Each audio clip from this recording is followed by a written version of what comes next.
10년이면 강산도 변한다는 말이 있습니다. 그만큼 10년이란 세월은 긴 세월입니다. 그런데 10년이 아니라 12년 동안이나 병 때문에 아파서 고생을 한다면 그 사람의 삶은 얼마나 힘들겠습니까? 12년은 초등학교 1학년에서 고등학교 3학년까지의 기간입니다. 지나놓고 보면 짧다고 말할 수도 있겠지만 그거는 건강한 사람에게나 해당하는 말일 것입니다. 하루하루 고통을 느끼며 고통의 원인을 눈으로 보면서 살아야 하는 사람에게는 사실 12년이란 이루 말할 수 없이 길고 긴 시간입니다. 이렇게 좌절을 겪으며 고통스럽게 사는 사람이 있습니다. 여인입니다. 누구일까요? 오늘 본문을 보겠습니다. 25절입니다. 이 여인은 자신의 몸에서 피가 흘러나오는 병을 가졌습니다. 정확하게 몸의 어느 부분에서 피가 흘러나오는지는 본문이 말하고 있지 않습니다. 본문은 이 병 때문에 이 여인의 삶이 너무 비참해졌다는 사실만 알려줍니다. 왜 그렇습니까? 피가 흘러나오는 이 혈루라는 병은 물론 죽을 만큼 많은 양이 한꺼번에 쏟아져 나오지는 않겠지만 몸에서 계속 간헐적으로나마 계속 피가 나옵니다. 이 여인의 경우는 고통도 있은 듯합니다. 단지 육체의 통증 정도가 아닙니다. 유대인들은 몸에서 피가 나오면 부정하다고 생각합니다. 그래서 피가 나오고 나면 7일 동안 일체 다른 사람과 접촉할 수가 없습니다. 한 번이라도 피가 나면 그렇게 될 수밖에 없습니다. 그런데 계속 피가 흐르는 이 사람은 어떻겠습니까? 아예 사회생활을 할 수가 없습니다. 집안 식구들이 있다고 해도 반갑게 손을 댈 수조차 없습니다. 사랑하는 자녀를 안아볼 수도 없고 등을 토닥일 수도 없습니다. 악수조차 할 수 없습니다. 물론 예배에도 참석할 수 없습니다. 그러니 이 여인은 사람과 떨어져서 철저하게 홀로 살아야 합니다. 마치 사회에서 쫓겨난 사람처럼 감옥의 독방에서 사는 것처럼 그렇게 살아야 합니다. 26절입니다. 이렇게 12년을 병을 앓으면서 살고 있습니다. 그러니 그동안에 병을 치료하기 위해 얼마나 애를 썼겠습니까? 이른바 용하다는 의사들과 병원들을 다 찾아다녔습니다. 그러나 고칠 수가 없었습니다. 병이 낫기를 간절히 바라는 사람은 때로는 우리가 보기에는 상식에 맞지 않는 일까지도 합니다. 왜? 그만큼 절박하기 때문입니다. 시험에서 좋은 점수를 얻기 위해서도 예전에는 공부 잘하는 학생의 방석도 몰래 갔다가 깔고 앉는 사람도 있었어요. 지금 또 입학시험 때는 부모들이 덩어리를 입학하려는 학교 대문에 갖다 붙이기도 합니다. 우습게 보이기도 하지만 그만큼 절박하다는 이야기입니다. 그러니 병을 가진 사람은 좋다 하는 민간요법까지 사용할 수밖에 없습니다. 유대인들이 귀하게 여기는 책인 탈무드에 보면 치료법에 이런 방법도 있답니다. 타조 알을 태워서 재로 만든 뒤에 그 재를 헝겊에 싸가지고 다니는 것입니다. 아마 이런 방법도 틀림없이 해보았을 것입니다. 그러나 효과는 전혀 없었습니다. 게다가 고쳐보려고 수많은 의사를 찾아다녔기에 갖고 있던 돈과 재산을 다 허비했습니다. 이제는 빈털털입니다. 설상가상으로 병은 더 심해졌습니다. 이제 믿을 것이라고는 전혀 없습니다. 분명히 아는 것은 더 이상 희망을 가질 수조차 없다는 사실뿐입니다. 그런데 희망이 생겼습니다. 마지막 소망을 걸어볼 때가 생겼습니다. 27절입니다. 이때 이 여인은 소문을 들었습니다. 귀신도 내어 쫓았다고 합니다. 중풍병자도 문둥병자도 다 고쳤답니다. 못 고치는 병이 없답니다. 그래서 이분에게로만 가기만 하면 나을 수 있다는 확신이 들었습니다. 그래서 찾아갔습니다. 그런데 사람들이 너무 많았습니다. 너무나도 병고침을 받기 위해 가까이 가려고 모두들 너도 나도 애를 씁니다. 겨우겨우 무리를 뚫고 그분 가까이 가는데 성공했습니다. 그분은 계속 어디론가 가고 있었습니다. 그래서 그분 앞으로 감히 가로막으려고 다가설 수는 없었습니다. 그러니 자연히 뒤쪽으로 접근합니다. 그의 옷에 손이 닿을 수 있을 만큼 다가갔습니다. 그분의 옷에 드디어 손을 대었습니다. 왜 그랬을까요? 28절입니다. 이는 내가 그의 옷에만 손을 대어도 구원을 얻으리라 함일러라. 바꿔 말하면 예수님의 옷에 손만 살짝 대어도 병이 나을 수 있다. 이렇게 생각했기 때문입니다. 모든 병을 다 고치시는 분이라면 그에게 어떤 신비한 능력이 있다고 생각할 수밖에 없습니다. 그래서 조용히 자신이 사람들 앞에 나서지도 않은 채 병이 낫고 싶었습니다. 옷에만 손을 대어도 구원을 얻을 것이라고 믿었습니다.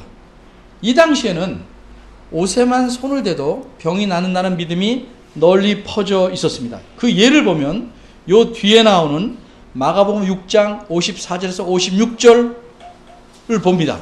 표준 세번역으로 제가 읽어보겠습니다. 예수님께서 배를 타고 다른 지역으로 가셨습니다. 그들이 배에서 내리니 54절입니다. 사람들은 곧 예수를 알아보고 그 온 지방을 뛰어다니면서 예수께서 어디에 계시든지 병자들을 침대에 눕혀서 그곳으로 데리고 오기 시작하였다.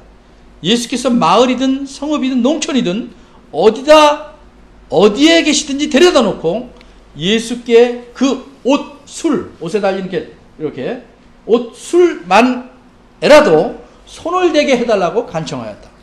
그리고 손을 댄 사람은 모두 병이 나았다.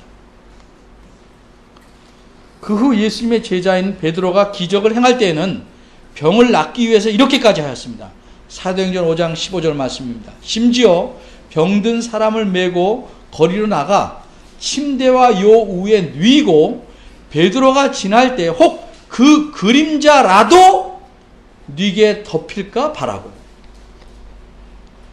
이렇듯 몹쓸 병에 걸린 사람의 심정은 한마디라도 지푸라기라도 잡고 싶은 것입니다. 그런데 이 여인은 귀가 번쩍 뜨이는 소식을 들었습니다. 예수님께 대한 소문입니다. 다시 말하자면 예수님을 만나면 12년 동안 날 괴롭히고 그래서 날 이렇게 빈손으로 만들어버린, 날 이렇게 폐품처럼 만들어버린 이 끔찍한 병에서 벗어날 수 있다고 확신한 것입니다. 이번에 자신의 병을 고칠 수 없다면 이 여인은 평생을 죽기보다 힘든 고통 속에서 살아야만 합니다.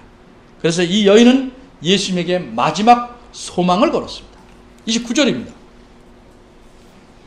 그래서 그분의 옷에 이 여인이 손을 대자 이 여인이 마음속에 확신했던 일이 일어났습니다. 피가 흘러나오는 근원이 말랐습니다. 빨래가 마르듯이 서서히 마른 것이 아닙니다. 우리말 성경에는 순서상 조금 뒤에 곧 마르메라고 쓰여 있지만 원문에는 29절 자체가 그러자 즉시 이렇게 시작합니다. 강조하는 거죠. 이 여인이 옷에 손을 대자마자 즉시 마른 것입니다. 혈루병의 원인이 즉시 사라진 것입니다. 그런데 이 놀라운 일을 이 여인 본인은 전혀 몰랐습니까? 번개가 번쩍하고 치면 거의 동시에 번개를 볼 수 있듯이 아주 약간의 시간적 간격이 있을지는 모르나 거의 동시에 이 여인도 알았습니다. 자기 병이 나았다는 것을 알았습니다. 어떻게 알았습니까? 몸으로 깨달음이라.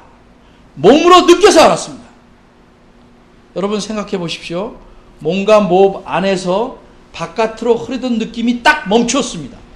그러니 본인이 깨달을 수밖에 없는 것입니다.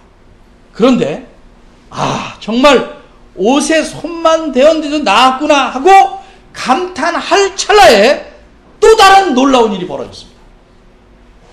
30절과 31절입니다. 예수님께서 묻습니다. 누가 내 옷에 손을 대었느냐? 여인은 깜짝 놀랐습니다. 뒤로 살며시 와서 밀어붙이는 군중 속에서 아주 살짝 옷가에 손을 대었는데, 예수님은 정확하게 하셨습니다. 그러나 놀란 사람은 오직 이 여인 하나뿐입니다. 제자들은 이렇게 사람들이 많아서 예수님 주변을 뺑 돌아가며 밀고 있는 상황이기에 옷에 여러 사람의 손이 마구 닿을 수도 있는데 그것을 꼭 집어서 누가 내 옷에 손을 대었냐고 물으신다는 것이 말이 안 된다고 생각했습니다. 그래서 제자들은 예수님께 한마디 합니다. 제자들이 말하는 느낌이 좀 더 살아나도록 원문대로 옮겨봅니다. 당신께서는 당신을 둘러싸고 밀고 있는 무리를 보고 계십니다. 그런데 당신은 누가 나를 만졌느냐고 말씀하시네요. 무슨 뜻입니까? 이런 상황에서 어찌 그런 질문을 하실 수 있느냐는 것입니다. 뻔히 보면서 어떻게 그런 질문이 나오냐는 겁니다. 이처럼 제자들은 예수님의 질문이 그 상황에 맞지 않다고 생각했습니다. 한마디로 예수님께서는 상황 판단을 보면서도 제대로 못하고 계시다고 생각한 것입니다. 그런데 예수님께서 상황 판단을 못하신 것이 아닙니다. 오히려 제자들이 아직도 예수님을 제대로 모르는 겁니다. 그럼 예수님은 누가 자신의 옷에 손을 대었다는 것을 어떻게 하셨을까? 30절 앞부분입니다. 우리말 성경과는 조금 달리 원문에서는 29절과 똑같이 그러자 즉시로 시작합니다. 그러니까 29절에도 그러자 즉시로 시작했고 30절도 그러자 즉시로 시작합니다. 예수님은 즉시 자신에게서 능력이 나간 줄 아셨습니다. 그래서 돌이켜서 누가 내 옷에 손을 대었냐고 물으신 것입니다.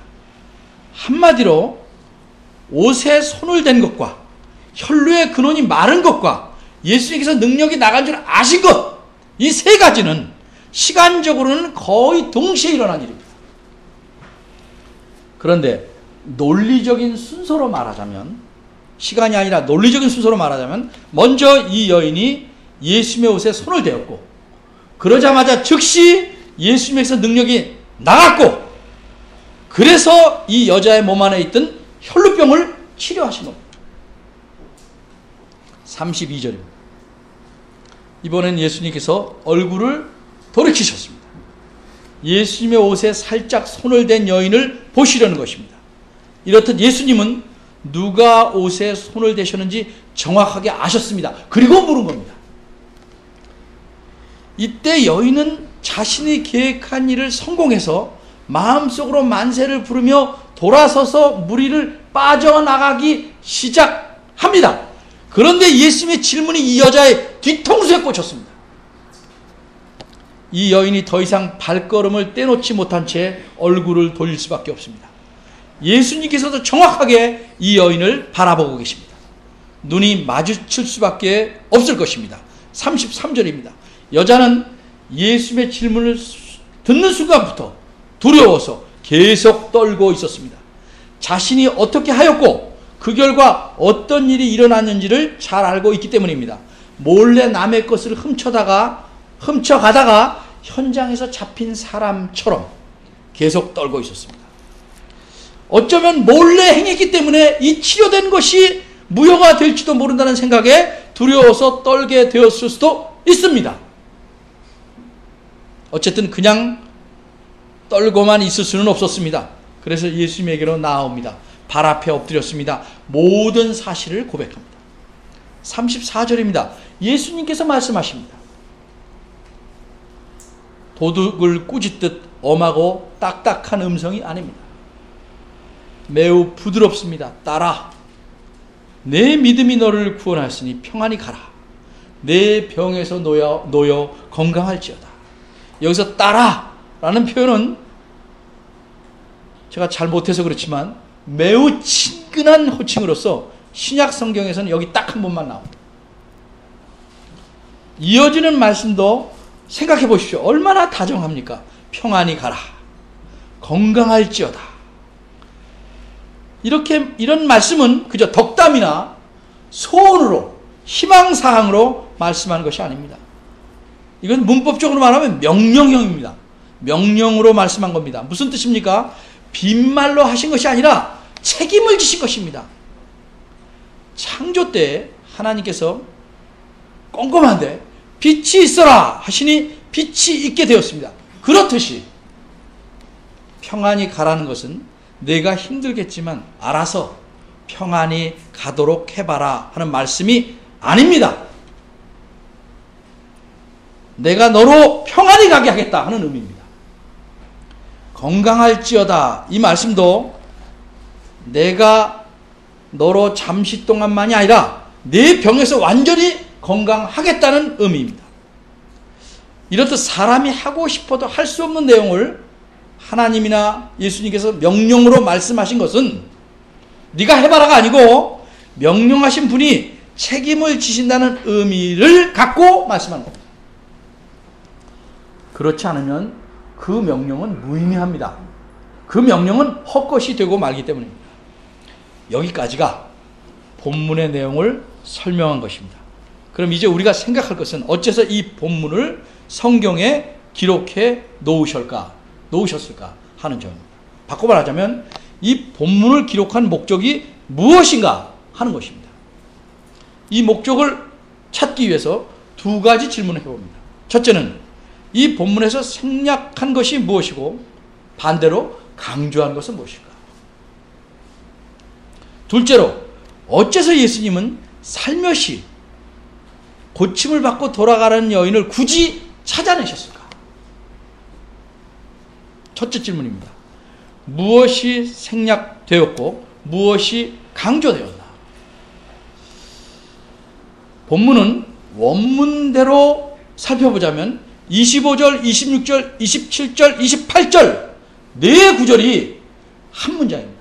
긴 문장으로 하나입니다. 우리말은 계속 풀어놨습니다. 근데 이 한 문장은 뼈대를 딱 말하면 한마디로 한 여자가 만졌답니다. 한 여자가 만졌답니다. 나머지 이 여인에 대한 여러 가지 설명들은 이 여인을 다 꾸며주고 있는 말입니다. 그리고 이어지는 내용은 이렇습니다. 한 여자가 만졌다. 그러자 즉시 병이 나았고 그러자 즉시 예수님께서 하셨다. 마침내 이 여인이 예수님께 와서 엎드렸고 예수님께서 그 여인에게 말씀하셨다. 이게 이 본문의 뼈대입니다. 그러면 본문 이 전체에서 생략하고 있는 것은 무엇일까? 이 여인이 구체적으로 어떤 사람인지 누군지 신상을 전혀 알려주지 않습니다. 끝까지 말하지 않습니다. 이 사람의 이름, 이 사람의 나이, 가족 관계, 병이 생긴 원인, 이 여인이 예수님께 말씀드렸다는 모든 사실이 무엇인지 구체적인 내용, 이후에 여인이 어떻게 생활했는지 일체 말하지 않습니다. 왜 그렇습니까? 이 여인 자체가 초점이 아니고 이 병을 고치신 예수님께 초점을 맞추고 있기 때문입니다. 그러기에 예수님에 대해서는 자세히 말합니다. 예수님께서 능력이 나간 줄 즉시 아셨다는 사실, 그리고 누가 자신을 만졌는지 정확히 아셨다는 사실, 그리고 예수님께서 말씀하신 내용, 거기에 대한 반응까지도, 제자들의 반응까지도 아주 비교적 상세하게 말씀합니다. 둘째 질문입니다. 어째서 예수님은 이 여인을 자기 앞으로 오게 만드셨는가? 한마디로 예수님은 이 여인의 잘못된 생각을 고쳐주기 위함입니다. 이 여인의 생각이 어떤 점이 잘못일까? 28절로 돌아갑니다. 28절을 원문대로 직역해 보겠습니다. 왜냐하면 그 여자는 이렇게 말했기 때문이다. 뭐라고 말했냐면 내가 만일 만진다면 그분의 옷에 의해 나는 구원을 받을 것이다.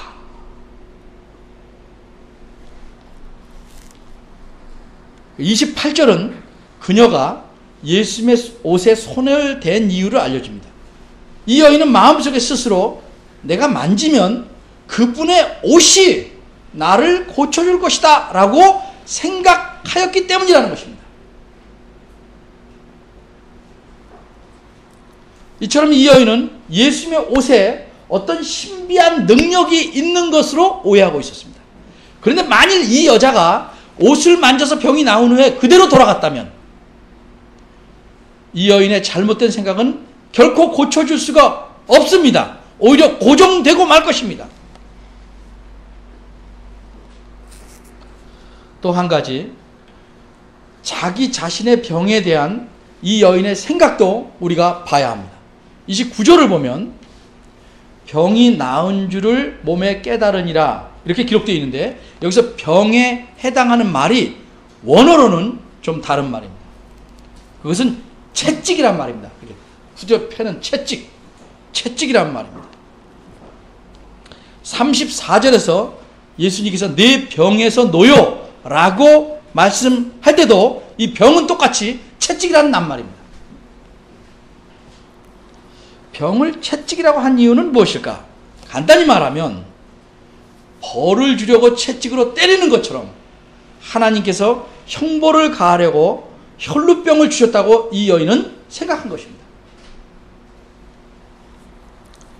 예수님께서 34절에서 같은 낱말을 쓰신 것은 이 여인의 병이 정말 하나님이 주신 채찍이어서 그랬는지, 아니면 이 여인의 생각에 그냥 맞춰서 그렇게 표현했는지는 본문에서 알 수가 없습니다.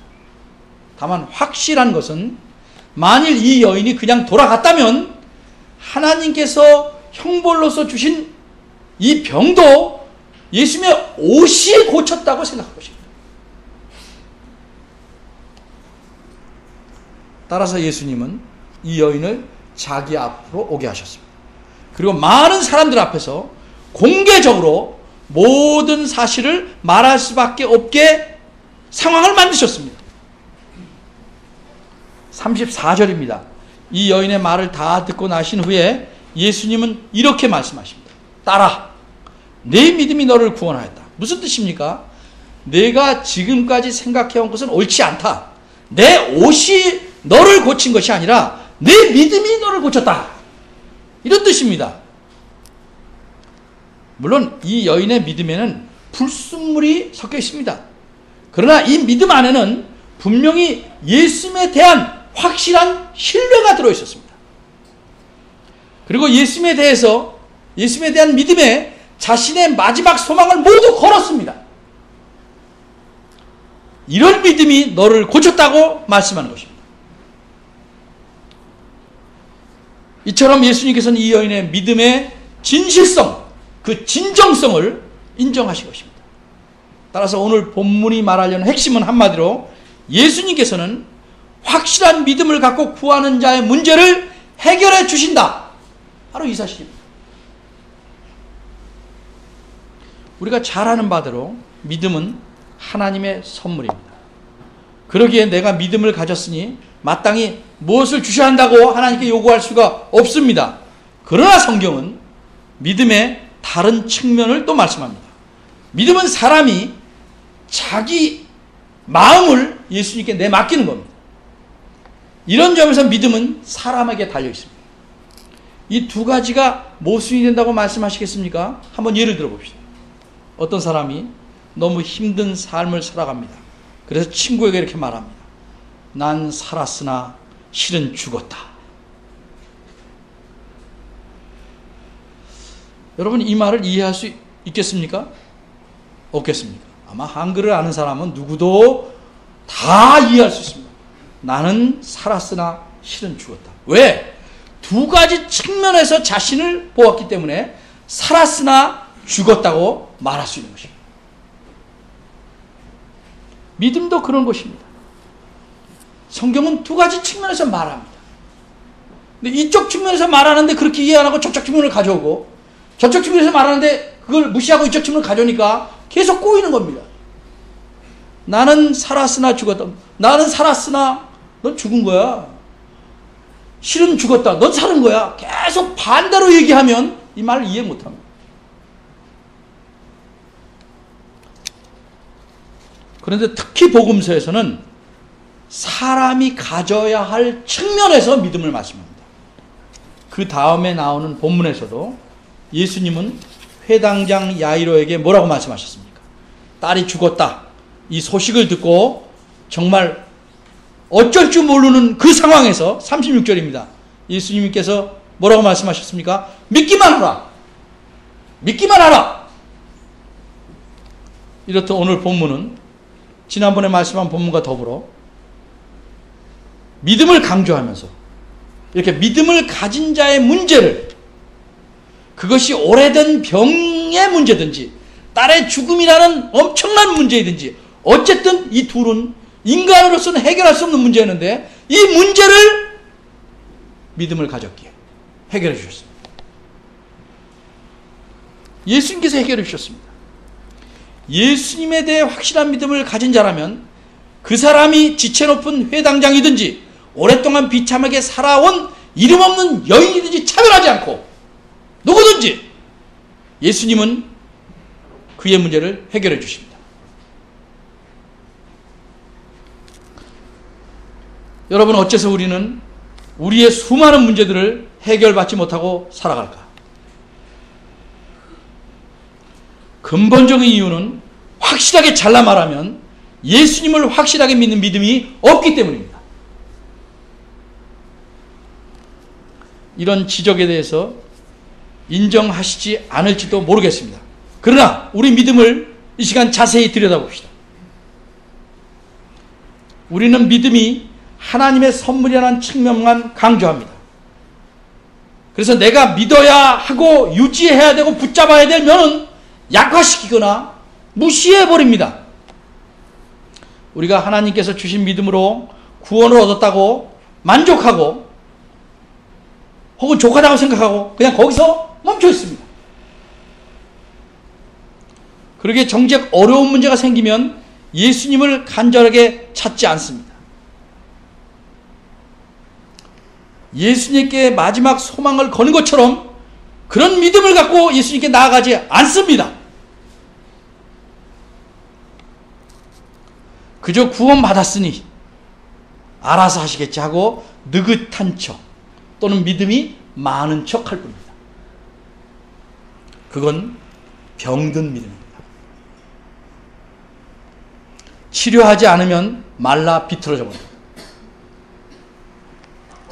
간절함도 진실함도 절실함도 뜨거움도 없습니다.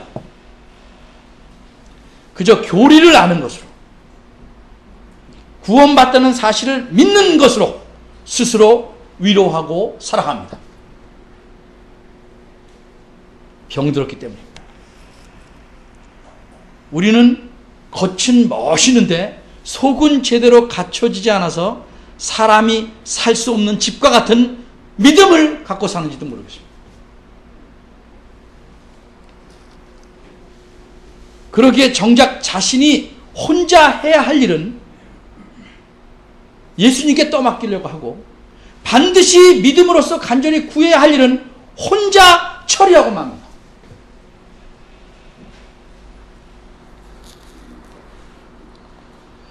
그러기에 우리의 삶에는 미지근함만 있을 뿐입니다. 간절히 구해야 할 기회를 주는데도 그저 무덤덤하거나 혼자 끙끙 앓다맙니다. 병들었기 때문입니다. 여러분 보십시오. 내가 해결할 수 없는 일 내 앞에 정말 많지 않습니까?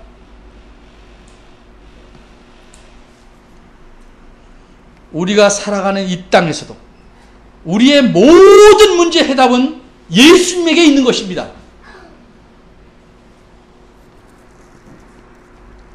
그래서 사도 바울은 이 사실을 이렇게 말합니다. 고린도전서 1장 30절 표준 세번역으로 있습니다. 그러나 여러분은 하나님께로부터 나서 그리스도 예수 안에 있습니다. 그는 우리에게 하나님으로부터 오는 지혜가 되시고 의롭게 하여 주심과 거룩게 하여 주심과 구속하여 주심이 되셨습니다. 예수님의 해답이라는 얘기입니다. 인생의 모든 문제의 해답이란 말씀입니다. 이 말씀은 빈말이 아닙니다. 그저 듣기 좋은 말씀이 아닙니다. 실제로 그러한 능력의 말씀입니다. 그러므로 예수 그리스도를 확실히 믿고 그분에게 우리의 모든 소망을 마지막인 듯이 거셔야 합니다. 결코 이 소망은 우리를 실망시키지 않을 것입니다. 그리고 이 소망의 줄을 끊지 말고 죽을 때까지 든든하게 붙잡고 살아야 합니다. 그러면 예수 그리스도께서 우리 삶의 모든 문제를 자신의 지혜로 해결해 주실 것입니다. 기도하겠습니다.